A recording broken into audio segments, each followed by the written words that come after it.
আহা ইতালি, আহা কি আশ্চর্য করুণ ইতালি, আহা কি অত্যাশ্চর্য ট্রাজিক ইতালি। মাস দুয়েক পরে বিশ্বকাপ ফুটবলের মহাযজ্ঞে মেতে উঠবে পৃথিবী নামক এই গ্রহটির প্রতিটি আনাচ কানাচ। অথচ সেইখানে থাকবে না ইতালি।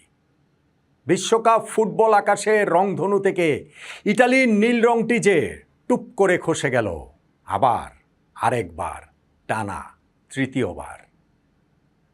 সেই রংধনুতে ব্রাজিলের হলুদ থাকবে, আর্জেন্টিনার আকাশি থাকবে, স্পেনের লাল থাকবে, ইংল্যান্ডের সাদা থাকবে, থাকবে আরও কত কত রং, ৪৮টা দেশের ৪৮টা রং।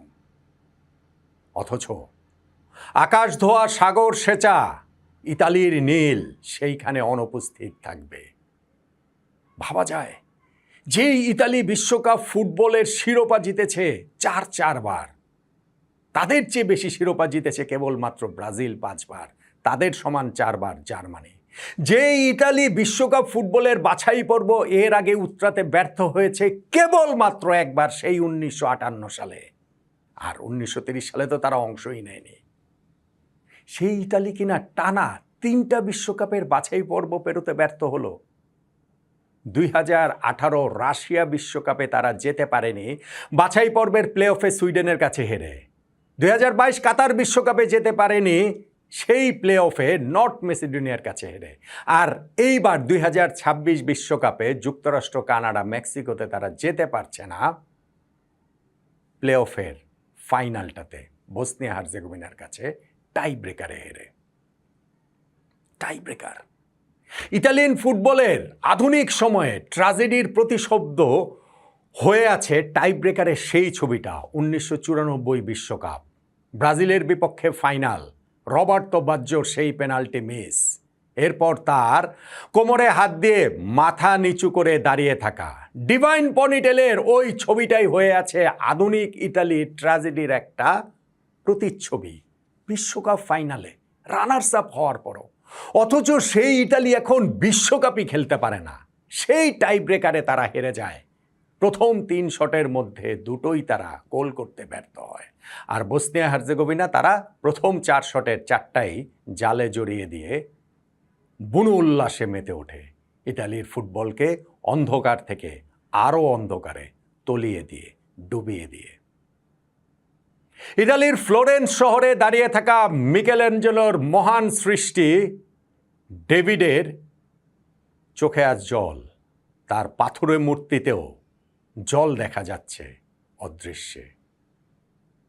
থাকুক না ফ্রান্সের লুভর মিউজিয়ামে, কিন্তু ইতালিয়ান শিল্পী লিওনার্দো দা ভিঞ্চির ওই যে আরেক সৃষ্টি মোনালিসা, তার ঠোঁটের কোণার ওই মুচকি হাসিটা এখন বদলে গেছে বিষণ্ণতায় হয়তোবা। থাকুক না ভ্যাটিকান সিটিতে, কিন্তু সিস্টেইন চ্যাপেলের সিলিংয়ের সেই অপূর্ব নকশার আঁকিবুকিতে এখন হাহাকার, দীর্ঘশ্বাস, কষ্টের ফিসফিসানি। ইটালির ওই মিলান তোরিনো শহরের মাঝ দিয়ে ছুটে চলা যে পো নদী, তার নীল জলটা এখন বেদনায় আরও গাঢ় নীল হয়তোবা হয়ে উঠেছে। ইতিহাসের পাতা জেরে রোমান সাম্রাজ্যের হাহাকার শোনা যাচ্ছে। ইতালির সেই কলোসিয়ামের যুদ্ধধ্বনি আজ আর নেই, বরং বিষণ্ণ বিউগল বাজছে ইতালিয়ান ফুটবলে, ইতালিয়ান সমর্থকদের মধ্যে, পুরো পৃথিবী জুড়েই।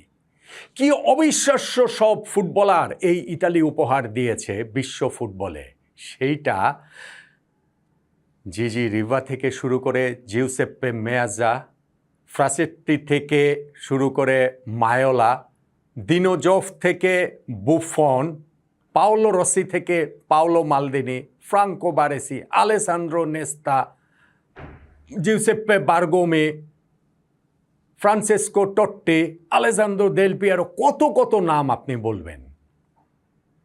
স্বর্গলোকে কিংবা মর্তলোকে থাকা ইতালির সেই সকল ফুটবল কিংবদন্তিদের আজ মন খারাপ, কেননা বিশ্বকাপে ইতালি নেই, বিশ্বকাপে ইতালি খেলতে পারছে না।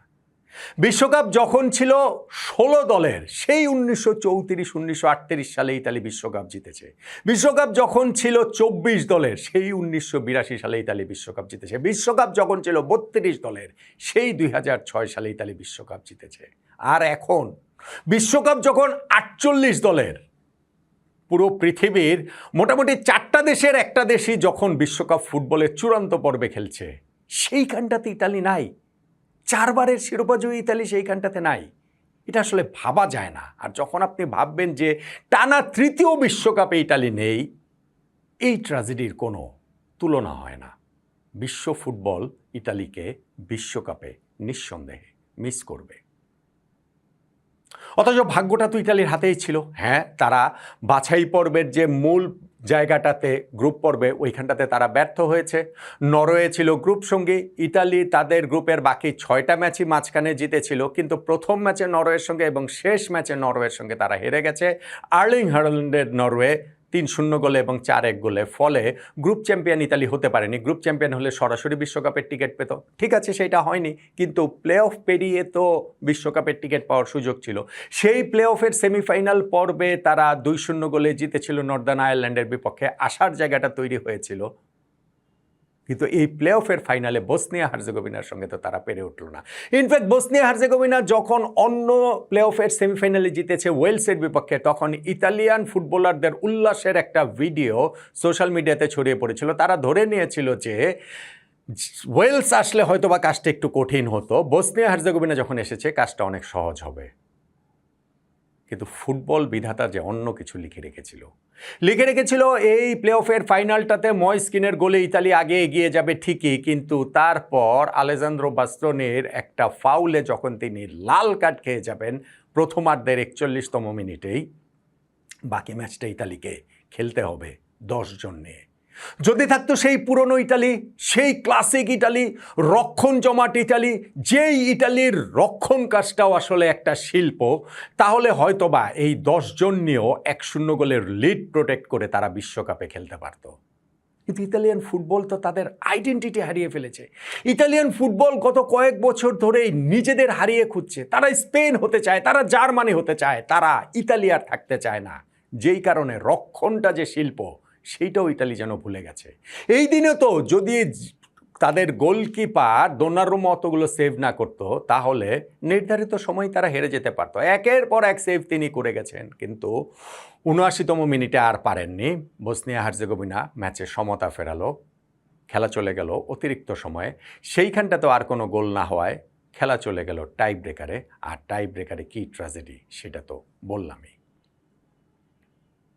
আমি ইতালিয়ান ফুটবলের যে ভীষণ একনিষ্ঠ ভক্ত তা নয়, কিন্তু এইরকম পরাশক্তি যদি বিশ্বকাপে না থাকে, সেটা আসলে মন খারাপ করে দেওয়ার মতো। আর যখন আপনি ভাববেন যে 48টা দল বিশ্বকাপ খেলছে, সেইখানটাতে ইতালি নাই, টানা 3য় বিশ্বকাপে ইতালি নাই, তখন আসলে মনটা ফুটবল প্রেমী হিসেবে, পৃথিবীর সকল ফুটবল প্রেমীদেরই ভীষণ রকম মন খারাপ হতে বাধ্য।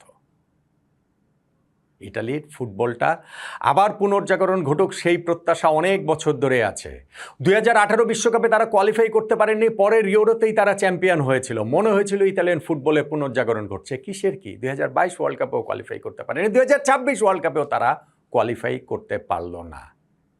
এই যে মাস দুয়েক পরের বিশ্বকাপ, সেই বিশ্বকাপের সময় আমরা কত উল্লাস করব, কত রোমাঞ্চ, উত্তেজনা, উন্মাদনা এই পৃথিবীতে ছড়িয়ে পড়বে সকল আনাচে কানাচে।